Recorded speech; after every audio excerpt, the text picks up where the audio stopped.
Good afternoon, নমস্কার। আমি Mampi, homemaker মাম্পির আরও একটি নতুন ব্লগে আপনাদের সবাইকে স্বাগত জানাই। আশা রাখছি আপনারা সবাই খুব ভালো আছেন, আমরাও বেশ ভালো আছি। তো আবারও চলে এসেছি নতুন একটা ভিডিও নিয়ে।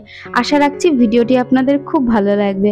এখন বাজে দুপুর 2টো। তো আজকে অনেকটা লেট থেকেই ভিডিওটি শুরু করলাম। তো আমরা এখন খেতে বসবো। তো আজকে কি কি রান্না হয়েছে সেটাই আপনাদের সঙ্গে শেয়ার করছি। একদম সিম্পল হালকা পাতলা রান্না হয়েছে। ওদিকে ভাত রয়েছে আর ঝিঙে দিয়ে ডাল করেছি, তার সঙ্গে আলু ভাজা করেছি, আর এদিকে অনেকটা পরিমাণে স্যালাড নিয়ে নিয়েছি, আর তার সঙ্গে পাঁপড় ভাজা তো অবশ্যই রয়েছে। তো সকাল থেকে আজকে অনেক কাজ ছিল, যে কারণে একদম হালকা পাতলা রান্না করেছি। আর যে পরিমাণে গরম পড়েছে, এরকম বেশ ঝিঙে দিয়ে ডাল, তার সঙ্গে আলু ভাজা, পাঁপড় ভাজা হলে, আর লেবু লঙ্কা শসা এগুলো হলে পরে আর তেমন একটা কিছু প্রয়োজন পড়ে না। তো চলুন খাওয়া দাওয়া করে তারপরে আবার দেখা করব। তবে খেতে বসার আগে বাবু আর বিজয় বললো যে আমাদেরকে একটা করে ডিমের পোচ করে দাও। তো সেই জন্য ভাবলাম ডালের সঙ্গে ডিমের পোচ হলে তো একেবারে জমে যাবে।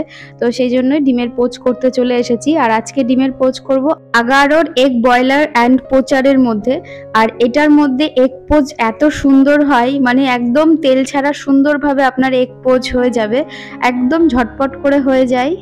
তো আমি এখানে 3 জনের জন্য 3টে মতো এগ পোচ করতে বসিয়ে দিয়েছি। তো ডিম ফাটিয়ে দিয়ে ওপর দিয়ে একটু লবণ দিয়ে দিয়েছি, আপনারা চাইলে ব্ল্যাক পেপারও দিতে পারেন। আর ভীষণ চটজলদি হয়ে যাবে, আর এত সুন্দর হয়। আর এর শেপটা যেহেতু চৌকো থাকে, দেখতে না ভীষণ সুন্দর লাগে। নর্মালি পোচ যেরকম তেরা বেঁকা হয়, তবে এটা একদম একটা শেপের মধ্যে হয়, তো যে কারণে দেখতে ভীষণ ভালো লাগে। এইভাবে যদি বাচ্চাদের আপনারা এগ পোচ করে দেন, তো ওদের তো ভীষণ ভালো লাগবে। তো এদিকে আমাদের এগ পোচ হয়ে গেছে, আর দেখতেই পেলেন কত তাড়াতাড়ি হয়ে গেছে। আর এদিকে দেখতে পাচ্ছেন কত সুন্দর স্মুথলি উঠে আসছে। খুব সুন্দর ইউজফুল একটি product, egg boiler and poacher. তো আপনারা যদি এটা পারচেস করতে চান, আমার ডিসক্রিপশনে লিংক দেওয়া থাকবে, তো আপনারা চাইলে ওখান থেকে পারচেস করতে পারেন। তো এদিকে খাওয়া দাওয়া করে চলে এসেছি ঘরে, বিছানা চাদরটা পাতবো। তার আগে একটা ধোয়া কাঁচা পাপোশ এনে পেতে দিলাম। তার কারণ আমি যেদিনকে বেড কভার চেঞ্জ করি, সেদিনকে পাপোশগুলোকেও কেচে দিই। তো যাই হোক, সকাল থেকে অনেক কাঁচা ধোয়া ঝাড়াঝুড়ি অনেক কিছু ছিল, তো সেই কারণে আর ভিডিওটা শুরু করিনি। আসলে আজকে সকালে ঘুম থেকে উঠতে একটু লেট হয়ে গেছিল, আর যেহেতু কাচবো ভেবেই রেখেছিলাম, তো সেই জন্য আর ভিডিও শ্যুট করিনি। কারণ এমনিতেই যারা ভিডিও করেন তারা হয়তো আমার সঙ্গে রিলেট করতে পারবেন। যে কোনো কাজ করার সময় যদি ক্যামেরা হাতে নিয়ে নিয়ে কাজ করা যায় না, তাহলে কাজ করতে অনেকটা এক্সট্রা টাইম লাগে, মানে অনেকটা বেশি সময় লাগে। তো সেই জন্যই ভেবেছিলাম যে একেবারে কাজটা সেরে নিয়ে তারপরেই আমি ভিডিও শুরু করব। এর আগের ভিডিওতে সুস্মিতা সরকার আমাকে কমেন্ট করেছে, দিদি ভাই একটা কথা বলবো, তুমি স্বামী সন্তান নিয়ে আছো তাই তুমি সুখী, ভাগ্যিস তোমার সংসারে আর কেউ নেই, থাকলে জীবনটা তেজপাতা হয়ে যেত। দেখো, পরিবারে যদি 2-1জন সদস্য এক্সট্রা থাকে, বা জয়েন্ট ফ্যামিলি যাই বলো না কেন, যদিও এখন সেইভাবে জয়েন্ট ফ্যামিলি তো দেখা যায় না, জয়েন্ট ফ্যামিলি বলতে বোঝায় কাকা জ্যাঠা সবাই একসঙ্গে মিলেমিশে থাকাটাকেই জয়েন্ট ফ্যামিলি বলে। তো সেরকম এখন অত বড় পরিবার একসঙ্গে দেখা যায় না। ওই থাকলে হয়তো শ্বশুর শাশুড়ি, হাজব্যান্ড ওয়াইফ আর বাচ্চা কাচ্চারা, এরকম ছোটোখাটো ফ্যামিলিই হয়। তবে একটা বিষয় কি বলতো, জয়েন্ট ফ্যামিলিতে থাকলে না, মানে মাথার উপর যদি গার্জেনরা থাকে, আমার তো মনে হয় অনেক বেশি রিলিফ থাকা যায়। কারণ তুমি রাস্তায় বেরোলে বা কোথাও গেলে, কোথাও যেন একটা বল পাওয়া যায় যে তারা আছে, বা মানে একটা সাহস পাওয়া যায় বা বল পাওয়া যায়, যাই বলো না কেন। গার্জেন থাকাটা তো আমার মনে হয় খুব দরকার, শুধু সঠিক মার্ক দেখানোর জন্য না। কারণ সময় পরিবর্তন হয়েছে, মার্কও অনেক বেশি পরিবর্তন হয়ে গেছে। কারণ তখন তাদের জন্য যে জিনিসটা ঠিক ছিল, এখন আমাদের জন্য সেই জিনিসটা ঠিক নাও থাকতে পারে, তার বিপরীতও হতে পারে। তবে হ্যাঁ, একটা বিশাল একটা বল পাওয়া যায়।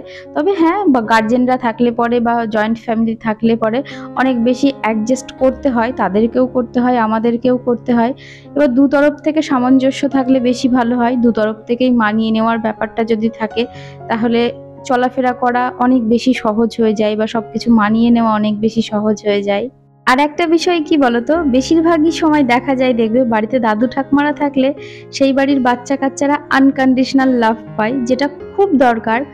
আর বাচ্চাদের দেখবে বন্ধু বা ভাই বোন না থাকলেও, এখনকার দিনে তো সিঙ্গেল ব্যাপারটাই বেশি থাকে, তো সেই ক্ষেত্রে না তাদের সেই জায়গাটা পূরণ হয়ে যায়। আর এতে বাচ্চারাও অনেক ভালো একটা সময় কাটায়।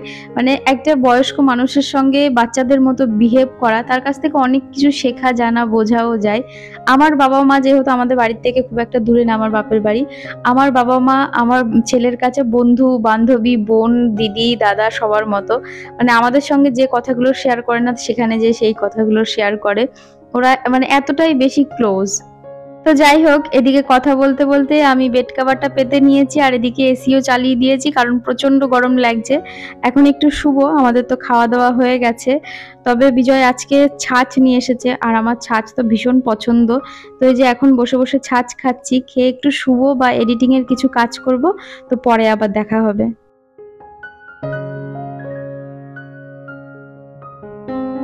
Good evening. তো এখন সন্ধ্যা 7টা বাজে, এইমাত্র সন্ধ্যা দিয়ে চা করে নিয়ে চলে এসেছি। তো চলুন চাটা খেয়ে তারপরে আবার এক বাকেট ভর্তি আমার সব জামা কাপড় রয়েছে। মানে ওই যে সকালবেলায় সব জামা কাপড়গুলো কেচেছিলাম, তো সেইগুলোই রয়েছে। এখন এইগুলো সব ভাঁজ করে ওয়ার্ড্রপের মধ্যে গুছিয়ে রাখবো। এর আগের ভিডিওতে সুমনা মমস কেয়ার থেকে দিদিভাই কমেন্ট করেছে, ভেন্ডি সেদ্ধ মাম্পি আমারও খুব ভালো লাগে জানো তো, ভেন্ডি সেদ্ধ, ডিম সেদ্ধ, ঘি এই সমস্ত দিয়ে ভাত খেতে অমৃতের সমান লাগে। আর তুমি ঠিকই বলেছো, বাচ্চাদের প্যাকেটজাত খাবার না খাওয়াই ভালো। আমি আমার মেয়েকেও ছোটবেলা থেকে ঘরের তৈরি খাবার দিয়েই বড় করেছি। আসলে প্যাকেটজাত খাবার অতটা আমিও পছন্দ করতাম না, এমনকি এখনো বাইরের কোনো খাবার ওকে খেতে দিই না।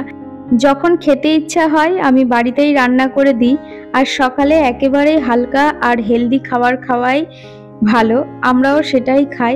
আর আমার মেয়েও জানো তো, ছোটবেলা থেকে খাওয়া নিয়ে ভীষণ সমস্যা, ভাত তো খেতেই চাই না।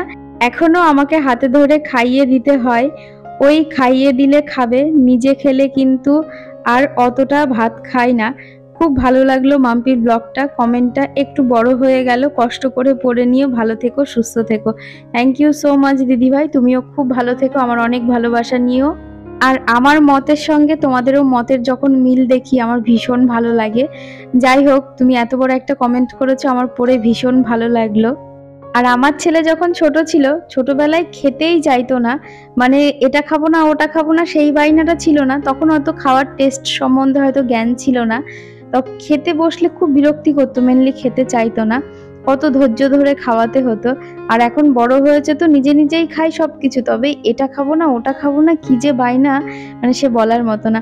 আর এখনকার বাচ্চাদের সবজির প্রতি যে কি একটা বিরক্তি জানি না, কোনো রকম সবজি খেতে চাই না, সেই খাওয়াতে গেলে জোর জবরদস্তি খাওয়াতে হয়। তবে আমিও সেই রকম হাল ছাড়ার তো বান্দি না, খাওয়াবো তো খাওয়াবোই, সে পরিমাণে একটু কম হোক বা বেশি হোক খাওয়াবোই।